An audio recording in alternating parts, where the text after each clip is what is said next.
Pinaimbestigahan na ni Pangulong Noynoy Aquino ang pagbibigay ng parol o pagpapalaya kay dating Batangas Governor Antonio Leviste.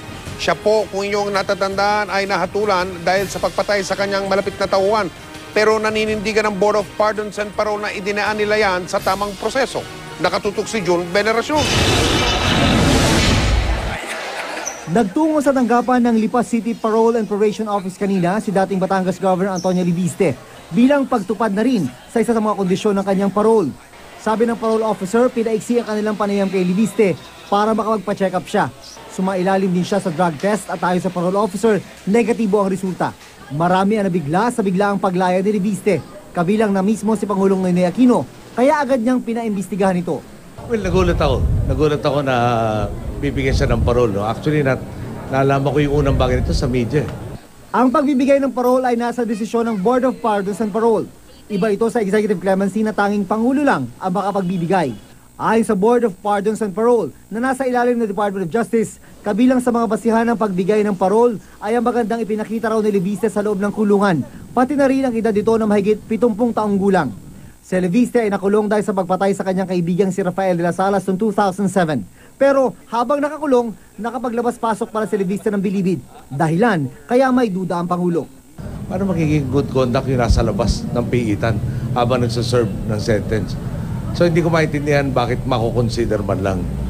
Ang tanong ng Pangulo ay kabilang din sa mga tanong ni Justice Secretary Leila de Lima nang ipatawag niya ang mga opisyal ng Board of Pardons and Parole at Bureau of Corrections. Ang paliwanag kay de Lima, ibinasura ng Makati Court ang insidenteng paglabas ni Leviste ng kulungan noong 2011. Kaya wala raw may tuturing na kaso.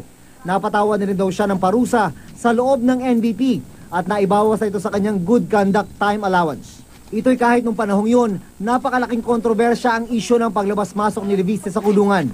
May mga natanggal sa pwesto, pati ang mga kubol na mga napag-alamang very important preso sa loob ng bilibid, sinilip at ipinatanggal.